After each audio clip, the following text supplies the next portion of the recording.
이재명 대표가 부산에서 괴한에게 피습을 당했다는 충격적인 소식이 있었습니다. 영상을 보신 분들도 계실 것이고 또 언론을 통해 소식을 접한 분도 계실 텐데 이 충격적인 소식에 너무 많이 놀라고 또 한편으로는 분노가 끓어오르면서 아직까지도 흥분이 가라앉질 않고 있습니다. 현재까지 알려진 바로는 이재명 대표는 부산대병원에서 응급수술을 받고 서울대병원으로 헬기로 수송이 돼 추가 수술을 하고 있는 것으로 알려지고 있습니다. 권칠승 대변인은 현장 브리핑에서 현재 환자 상태는 경정맥 손상이 의심되고 있다. 의료진은 자칫 추가 출혈이 우려되는 상황이라고 한다. 서울대병원 후송 후 신속하게 수술할 예정이다. 괴한에 의한 피습 테러를 강력히 규탄하고 명백한 민주주의 파괴 행위다. 어떠한 추측도 자제해 주시기 바란다. 의료 행위에 대한 조치 내용은 나중에 의료진들의 의견이 나오면 알려드리도록 하겠다라고 말했습니다. 경정맥 손상이 의심된다고 말하는 걸 보니 이 상황이 가벼운 상황은 아닌 것 같습니다. 일부 기레기들은 목 부위 1cm 정도의 열상이라며 대수롭지 않은 듯이 보도를 하고 있었지만 중요한 건 몇 cm가 찢어진 게 중요한 게 아니라 다친 부위가 정확히 어디인지가 핵심입니다. 부디 큰 부상이 아니기만을 그저 간절히 바랄 뿐입니다. 사건이 발생한 이후 홍익표 원내대표는 의원들에게 보낸 공지문을 통해서 대표의 상태와 당 운영 관련 사항들은 지도부와 신속하게 파악하여 협의하고 보고를 드리도록 하겠다. 3일 오전 10시 30분 비상의총을 소집을 했고 또 소속 의원들에게 쾌회를 비는 발언 외에 사건에 대한 정치적인 해석이나 범인에 대한 언급은 자제해달라라고 당부를 했습니다. 이재명 대표의 피습 소식에 이준석은 극단 행동 어떤 경우도 용납이 안 된다. 이재명 대표의 무사, 무탈과 빠른 회복을 기원한다. 그리고 수사기관은 이번 일을 엄정하고 신속하게 수사해달라라고 촉구를 했고 윤석열은 결코 있어서는 안 될 일이 벌어졌다라며 경찰의 신속한 수사와 치료 지원을 지시를 했습니다. 한동훈 역시도 비슷한 메시지를 냈고 이낙연은 페이스북을 통해 이재명 대표님의 피습 소식에 충격과 분노를 억누를 수가 없다. 부디 이재명 대표님의 부상이 크지 않기를 또 이재명 대표께서 어서 쾌유하시기를 간절히 기원한다. 폭력은 민주주의의 적이다. 폭력은 절대로 용납될 수 없다. 현장에서 체포된 피의자 철저히 조사하고 처벌해서 폭력이 다시는 자행되지 못하도록 해야 한다. 이재명 대표님의 빠른 회복을 기원합니다. 라고 말했습니다. 자, 모두가 하나같이 이구동성으로 폭력은 용납할 수 없다라며 이재명 대표의 무사한의를 기원하고 있습니다. 그런데 홍익표 원내대표는 의원들에게 정치적인 발언이나 범인에 대한 언급을 자제해달라고 했지만 대체 누가 이런 짓을 벌였는지에 대한 의혹증폭은 갈수록 커질 수밖에 없습니다. 범인은 이미 현장에서 유튜버들의 카메라에 여러 차례 포착이 됐습니다. 일행이 없이 혼자 현장을 찾아 기회를 엿보고 있었고 지지자인 것처럼 이재명 대표 앞으로 다가올 때는 악마의 미소를 지으며 달려들어 흉기를 휘둘렀습니다.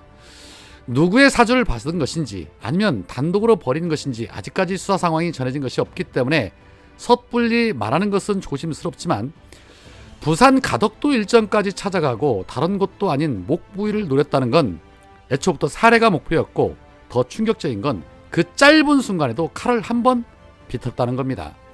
현재 경찰은 즉시 수사본부를 꾸리고 사건 경위와 범행 동기, 배우 유무 등을 수사하고 있는 중이라고 하는데 있는 그대로의 진실을 밝히고 국민에게 알려줬으면 좋겠는데 사실 윤희근 경찰이 보여준 그동안의 정적 행보를 보면 경찰의 수사가 신뢰 안 가는 것도 사실입니다. 그런데 더 놀라운 것은 제 아무리 자신들이 지지하지 않고 싫어하는 야당 대표라고는 하지만 이런 상황임에도 이 지금 극우들의 댓글은 가히 상상을 초월합니다.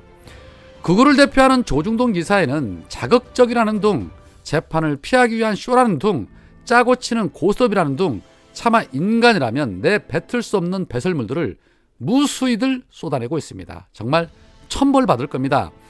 외신들도 이재명 대표의 피습 사건을 긴급 타전을 통해 보도하고 있는 상황이고 현재 전 세계인들이 충격을 받고 있는 상황입니다. 대체 저 범인은 누구의 사주를 받은 것일까? 섣부른 예단과 추측은 오히려 더 큰 혼선과 혼란을 초래할 수 있기 때문에 결과가 나올 때까지는 자중하며 오직 이재명 대표의 안일만을 기원하면서 지켜봐야 할 것 같습니다. 조국 전 장관은 페이스북을 통해 백주 대낮에 야당 대표 테러 천인공노할 일이다. 분노하고 규탄한다. 이재명 대표의 무사와 쾌유를 빈다라고 말을 했고, 김남국 의원은 이재명 대표가 백주 대낮에 충격적인 테러를 당했다. 지지자인 척 공개된 일정을 따라다닌 점, 범행에 이용할 흉기를 미리 준비한 점, 사인을 요청하면서 치명상을 입을 수 있는 목을 노리며 찌른 점 등을 고려하면 이는 정치인에 대한 단순한 폭력이 아니라 계획된 살인미수에 해당하는 전대미문의 사건이다. 결코 일어나서도 안 되고 일어날 수도 없는 최악의 정치 테러이다. 우리 사회에서 결코 용인될 수 없는 일이다. 관계 당국은 이번 사건에 대해 신속하고 엄정하게 수사를 해야 한다. 철저한 수사를 통해 가해자를 엄벌에 처하고 다시는 이런 일이 발생하지 않도록 해야 한다. 이번 사건을 계기로 우리의 사회에 폭력과 정치 테러를 뿌리 뽑기 위한 노력이 더욱 필요하다. 정치적인 견해나 이념이 다르다는 이유로 타인을 공격하거나 폭력을 행사하는 거 용납될 수 없다. 우리는 서로 다른 생각과 의견을 존중하고 대화와 타협을 통해 문제를 해결하는 문화를 만들어야 한다. 간절한 마음으로 이재명 대표의 쾌유를 기원한다. 이번 일로 인해 이재명 대표와 그 가족들 그리고 지지자들이 큰 충격과 상처를 받았을 것이다. 우리는 이재명 대표가 하루빨리 건강을 회복하고 다시 우리 사회의 발전을 위해 일할 수 있기를 바랄 뿐이다 라고 말했습니다. 이번 일을 통해서 검사 독재 정권이 왜 위험한지, 왜 극단의 정치를 유도하고 국민 갈등을 유발시키는 이 정권이 심판을 받아야 하는지 좀 잘 아는 계기가 됐으면 좋겠습니다. 자, 끝으로 비명계 의원 9명이 이낙연의 신당 창당에 동의하기 어렵다라는 입장문을 냈습니다. 김철민, 도종환, 박용진, 송갑석, 오영환, 이용우, 전해철, 홍기원, 홍영표 의원은 입장문을 통해서 민주당은 총선 승리의 전제인 통합의 해법을 두고 여전히 갈등과 분열의 양상을 보이고 있다. 이낙연의 탈당 및 신당 창당 선택에 동의하기 어렵다.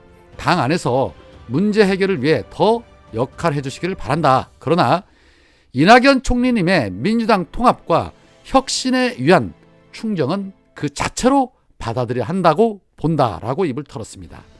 창당은 반대하지만 통합 비대위는 찬성한다는 자들 정말 끝이 없습니다. 그 소리는 결국 이낙연 나가지 말고 이재명 대표 내려오라는 소리 아닙니까? 오직 지들 밥그릇만 챙기려는 자들, 아마 시민들의 심판을 톡톡히 받게 될 겁니다. 그런데 윤석열이나 한동훈이나 이낙연이나 하나같이 절대 일어나서는 안 될 일이 일어났다라고 말하고 있는데 왜 이런 일이 일어났을 거에 대해서는 자신들은 책임이 없다고 말할 수 있을까요? 한동훈 말하는 거 보십시오. 우리는 이상한 사람 몇몇이 이상한 짓을 한다고 해서 흔들릴 정도의 민주주의를 가진 나라가 아니다. 진영이나 상대를 생각하지 않고 이런 있을 수 없는 일이 벌어졌을 때 자유민주주의를 지키고 굳건하게 하기 위해서 빠른 회복을 기원하고 엄정한 사실 확인과 처벌을 우리 모두 요구하는 것, 전혀 흔들리지 않는 것, 그리고 마치 만약 제가 피습을 당했을 때처럼 생각해 주시는 것, 그것이 국민의힘이란 수준 높은 정당, 수준 높은 시민들이 동료 시민을 위해 할 수 있는 일이다라며 다시 한번 이재명 대표의 빠른 회복을 진심으로 기원한다라고 입을 털었습니다. 국힘당 지지자들에게 본인이 당한 것처럼 생각을 해서 자제해달라라는 그런 말 같은데 유난히 동료 시민이라는 이상한 단어를 구사하는 한동훈, 제 상식으로는 참 이해하기 어려운 말들만 골라 하는 것 같습니다. 오늘은 여기까지입니다. 고맙습니다.